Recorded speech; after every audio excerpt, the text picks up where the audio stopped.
عہد حاضر میں مرتب رابعہ ربا جلد اول آواز محسن منشو افسانہ نگار سمینہ سید پیدائش 10 مارچ 1973 تصنیف ردائے محبت افسانے 2011 دل تو ہے ناول 2013 کہانی سفر میں ہے 2016 افسانے کا نام ہے بیوہ دفتر میں عجیب طرح کا شور تھا۔ میں نے ذرا غور کیا، مجھے دیکھ کے سب اپنی اپنی جگہ بیٹھے رہے۔ اس سے پہلے سب سرگوشیوں میں مصروف تھے۔ کیا ہوا ہوگا؟ مجھے بھی تجسس سا ہوا۔ تبھی غنی دروازہ کھول کے اندر آ گیا۔ میڈم، وہ ندیم ہے نا، اپنا مالی، وہ فوت ہو گیا۔ اس نے افسردہ منہ بنا کے مجھے اطلاع دی۔ وہ تو بہت جوان تھا غنی بابا، ہے نا؟ بمشکل 35 سال کا ہوگا۔ میں نے اندازہ لگایا۔ کچھ ماہ پہلے بھی وہ بیمار ہوا تھا۔ میرے سارے اسٹاف نے اور میں نے کافی پیسے اکٹھے کر کے اس کی بیوی کو بھیجے تھے۔ جی میڈم، اتنا ہی ہوگا، غنی بابا نے جواب دیا۔ 8 بچے ہیں بیچارے کے، غنی تعصب سے بولا تو میری رگوں میں غم و غصے سے لہو کی گردش بڑھنے لگی۔ غریب لوگ اتنے بچے کیوں پیدا کرتے ہیں؟ او مائی گاڈ، اب کیا ہوگا ان کا؟ میں واقعی تکلیف محسوس کر رہی تھی۔ کوئی گیا ادھر؟ جنازہ کب ہے؟ میں نے پوچھا تو غنی بابا کے لہجے میں بجلی سی بھر گئی۔ نہ میڈم، کوئی نہیں گیا، آپ کا انتظار تھا۔ جی، جنازہ ظہر کی نماز کے ساتھ ہے جی۔ اچھا، جس نے جانا ہو مجھے انفارم کر کے جائے۔ ہم 3-4 لوگ رکتے ہیں، کچھ ضروری اقدامات کے بعد ہم بھی چلیں گے۔ میں نے کہا تو غنی بابا نے مجھے شدید حیرت سے دیکھا۔ اور وہاں شہزاد صاحب سے کہو وہاں پہنچ کے تمام خرچہ وغیرہ سنبھال لیں، ندیم کے بیوی بچوں کے لیے کوئی مسئلہ نہ ہو۔ غنی بابا نے ممنون سی نظروں سے میری طرف دیکھا اور چلا گیا۔ غنی بابا میرا ڈرائیور ہے، گزشتہ 10 سال سے میرے ساتھ ہے، اور بھی کافی لوگ سالوں سے اسی دفتر میں ہیں، مجھے خوب جانتے ہیں، اور میں بھی کافی لوگوں کے مسائل سے واقف ہوں۔ اپنی پوری کوشش کرتی ہوں جس کے دکھ کا جس قدر ازالہ کر سکوں ضرور کر دوں۔ کچھ لوگ میری ترقی کا فائدہ اٹھاتے ہوئے میری نرمی کا فائدہ اٹھاتے ہوئے مجھ سے چھوٹے موٹے جھوٹ بھی بولتے ہیں، لیکن گزرتے وقت نے جہاں مجھے بہت سی عزت اور رتبہ دیا ہے، صبر و تحمل بھی میرے اندر خوب آ گیا ہے۔ عجیب حال تھا ندیم کے گھر کا۔ ایک کمرہ، اسی میں ایک طرف چولہا اور برتن رکھے ہوئے تھے، 3 چارپائیاں جو اب کھڑی ہوئی تھیں کیونکہ نیچے دری بچھی ہوئی تھی جس پر بہت سی عورتیں بیٹھی ہوئی تھیں۔ میں نے بھی خود کو سمجھا بجھا کے بٹھانا چاہا، مگر میرے آنے پہ جیسے ہلچل سی مچ گئی ہو۔ سب ادھر ادھر ہو کے مجھے جگہ دینے لگے۔ میں شرمندہ سے ہوئی، پھر بھی مجھے اصرار کر کے پیڑھی پہ بٹھایا گیا۔ جو عورت بھی آتی ندیم کی بیوی کو گلے لگا کے دھاڑ دھاڑ روتی لگتی۔ میں نے محسوس کیا میری موجودگی کی وجہ سے اس عمل میں شدت سی آ گئی ہے۔ عجیب ماحول تھا کہ چند لمحے بیٹھنا بھی دوبھر ہو رہا تھا۔ بہت لڑتا تھا، مارتا بھی تھا، پر سر کا سائبہ تھا بچوں کا باپ۔ پہلے ہی غربت کاٹی اس عورت نے بیچاری، جوان جہاں ہے سرنگا ہو گیا۔ 2 روٹی کا ہی تو سہارا رولا ہے بہن، زندگی میں کون پوچھتا ہے کسی کو؟ آگے پیچھے بھی کوئی نہیں اس کا۔ ندیم کسی گاؤں سے بھگا کے لایا تھا اسے، بدبخت کو۔ کل کی تو بات لگتی ہے۔ یہ آوازیں مجھے بہت تکلیف دے رہی تھیں، مگر میں نے دیکھا سب بڑے آرام سے یہ سب سرگوشیاں کر رہی تھیں۔ کفن و دفن، کھانے پینے کے انتظامات میرے کلرک نے بخوبی نبھائے لیے، اور عورتوں میں کئی بار اندر آ کے مجھے بتا بھی دیا۔ شاید مجھے ایسا لگا کہ دفتر کے لوگ بہانے سے ندیم کی جوان بیوہ کو دیکھنے آ رہے تھے۔ کچھ دیر بیٹھ کے ندیم کی تدفین کے بعد میں اٹھ آئی، لیکن کچھ احساسات، کچھ چیزیں جیسے میرے دماغ میں سے چپک گئیں۔ روز شب پھر معمول سے گزرنے لگے، صرف وقت اسی پہ رک جاتا جس پہ کھڑا ہوتا ہے۔ دکھ کا وقت، جدائی کا وقت، غربت اور بے بسی کا وقت، اور اس بات کا احساس بھی صرف اسے ہوتا جو خود اس وقت کے بے رحم دہاڑے سے گزرا ہو۔ ندیم کی موت، اس کے گھر جانے سے تو ایسا لگا جیسے میں ماضی کی گہرائی میں جا گری۔ اس کے گھر کے تنگ در و دیوار اور عورت کی تنہائی میرے وجود کو پھر سے کاٹنے اور توڑنے پھوڑنے لگی۔ مجھے میرا تنہا وجود پھر سے کسی بھٹکی ہوئی روح کی طرح گھر کے در و دیوار میں چلتا پھرتا نظر آنے لگا۔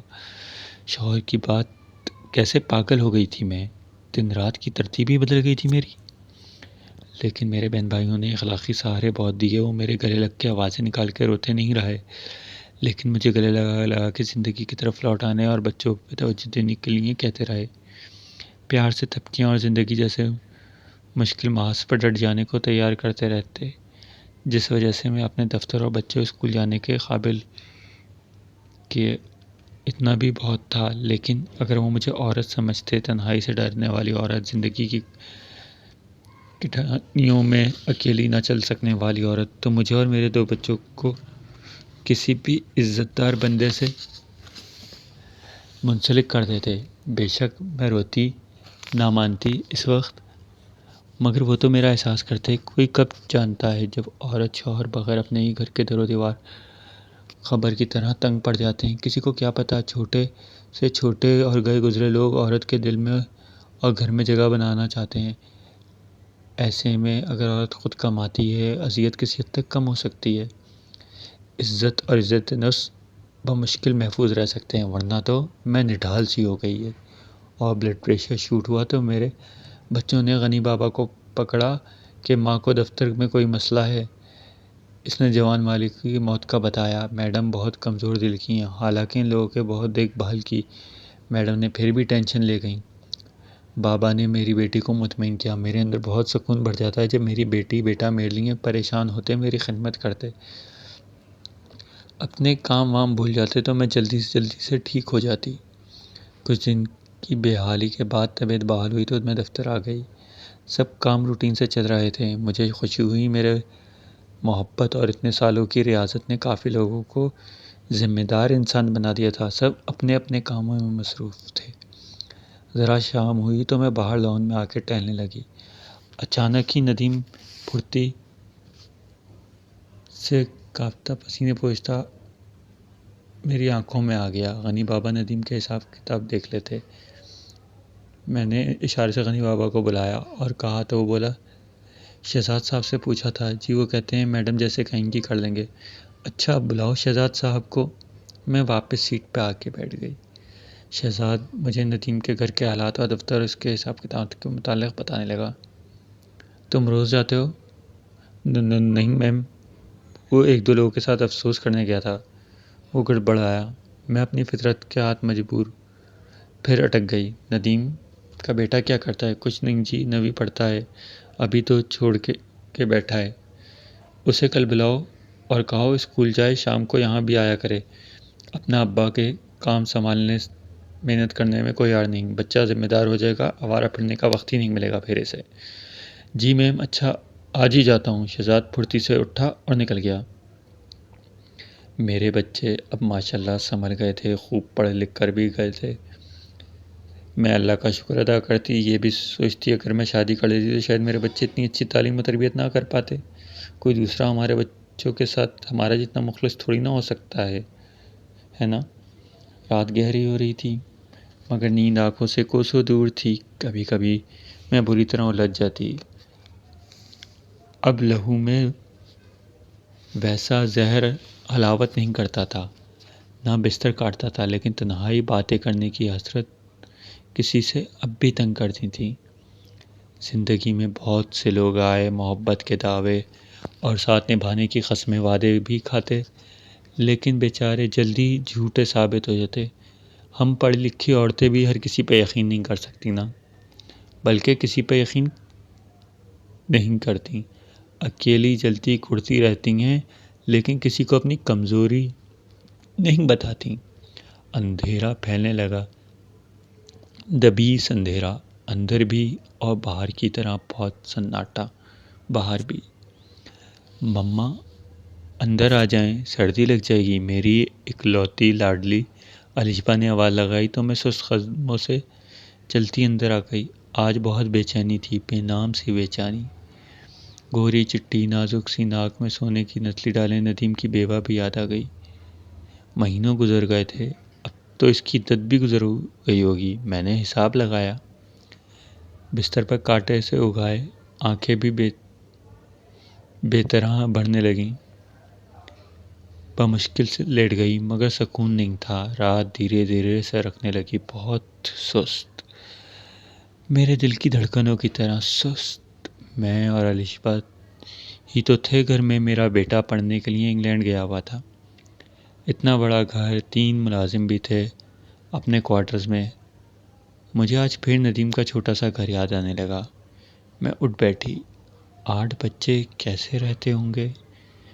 میں اپنی بڑبڑاہٹ سنائی دی۔ میں نے تکیے کے ساتھ ٹیک لگا لی۔ اگر میں انہیں اوپر لے آؤں، اوپر والے پورشن میں، تو گھر میں بہت شور ہو جائے گا۔ الشبا کو شاید اچھا نہ لگے۔ کئی طرح کی باتیں ذہن میں چل رہی تھیں۔ اب مسائل ذرا کم ہوئیں تو مجھے دنیا جہاں کی فکریں ستانے لگیں۔ شاید میں بوڑھی اور خپتی ہوتی جا رہی ہوں، کوئی سوچ بھی نہیں سکتا۔ میں دن میں بہت پرسکون اور ڈیسنٹ نظر آنے والی طاہرہ حسن رات میں ایک ایسے بکھر جاتی ہوں۔ ساری رات گزر گئی، فجر کی اذانیں نہیں ہو رہی تھیں۔ جب میں سوچ سوچ کے تھک گئی تو اٹھ گئی۔ آج جاگ رہی ہوں تو نماز ہی پڑھ لوں، خود سے کہہ کر وضو کرنے چلی گئی۔ نماز پڑھتے پڑھتے مجھے عجیب درد نے گھیر لیا۔ اے میرے رب، میری رہنمائی کر۔ اگر مجھ سے کوئی کام کروانا مقصود ہے تو مجھے کوئی راستہ دکھا، میرے مالک۔ بار بار یہ دعا کرتی رہی۔ پھر چائے نماز پر لپیٹ کر رکھ دی اور کمرے سے نکل آئی۔ غنی بابا کو فون کیا کہ واک پہ جانا ہے۔ وہ بیچارہ ہمیشہ کی طرح فرما بردار دوڑا آیا۔ ندیم کے گھر چلو، میں نے واک کے بعد کہا۔ کچھ حیران ہوا، پھر چل پڑا۔ ہم گلی کے نکڑ پہ تھے کہ ندیم کے گھر سے کوئی نکلتا ہوا محسوس ہوا۔ میرا دل زور سے دھڑکنے لگا۔ وہ گاڑی کو دیکھ کے منہ چھپانے لگا۔ شہزاد ہے نا؟ میں نے بابا کی تصدیق چاہی۔ وہ جھجکا اور اس بات میں سر ہلا دیا۔ روکو اسے، بھاگ نہ جائے، میں نے کہا تو غنی بابا نے آواز لگائی۔ وہ بھاگنے لگا، پھر رکا۔ پکڑا جا چکا تھا، بھاگتا بھی تو کوئی فائدہ نہیں تھا۔ تم یہاں کیوں؟ جی، میں گاڑی سے اتر کر اس کے سامنے رک گئی۔ جی میں بچوں کا ناشتہ دینے آیا تھا۔ وہ شدید ہکلایا، کانپنے لگا۔ میں بھی کانپ رہی تھی۔ کمزور عورت نے گھر کا راستہ بنا ہی دیا آخر، میں بڑبڑائی۔ اور کون کون آتا ہے ناشتہ کھانا دینے؟ میں نے اس کو نفرت سے گھورا۔ نہ میم جی، شریف عورت ہے بیچاری، وہ تڑپ کے بولا۔ تم شادی کر لو شریف عورت سے۔ میں نے نگاہیں اس کے چہرے پہ گاڑ دیں۔ وہ ہاتھ جوڑ کر گڑ گڑانے لگا۔ میم، میری بیوی اور بچے بھی میرے ساتھ، مجھے میرے سالے تو مار ڈالیں گے۔ تم ابھی اس بات کا فیصلہ کرو شہزاد میاں، یہ چوہے بلی کا کھیل مت کھیلو، ڈرو خدا سے، میں چلائی۔ وہ اور زیادہ پریشان ہو گیا۔ میم، میری عزت اور میرا ہاتھ، اس کا فقرہ پورا ہونے سے پہلے ہی گھوم گیا۔ وہ رونے لگا۔ مجھے معاف کر دیں میم، پلیز، یہ عورت میرے اسٹینڈرڈ کی نہیں ہے، رحم کھائیں، مجھ پہ میرا بھرم رکھ لیں، اتنے سال آپ کی خدمت کی ہے۔ تم جیل جاؤ گے یا اس عورت سے نکاح کرو گے؟ تم ہو کیا، تمہارا اسٹینڈرڈ؟ مائی فٹ، میں چلائی۔ ادھر ادھر گھروں سے لوگ بھی نکل آئے، گھروں سے گھر جو جڑے تھے۔ اس کے پاس راہ فرار نہیں تھی۔ جلدی فیصلہ کرو، جیل ہوگی، نوکری سے فارغ، اور کوئی تمہارے گھر بھی جائے گا ناشتہ دینے۔ شہزاد صاحب، میں نے ایک ایک لفظ چبا چبا کے کہا۔ کچھ دیر خاموش رہی۔ وہ رحم کی اپیل کرتی نظروں سے مجھے دیکھتا رہا، فیصلے کا انتظار کرتی رہی۔ وہ چپ رہا تو میری ہمت بڑھی۔ غنی بابا، آج شام ہی نکاح کا انتظام کرو، اتنا کہہ کے میں گاڑی میں آ بیٹھی۔ ایک دو پل خاموشی رہی، پھر وہ میرے پیچھے بیٹھ گیا۔ اسے فیصلہ منظور ہو گیا تھا۔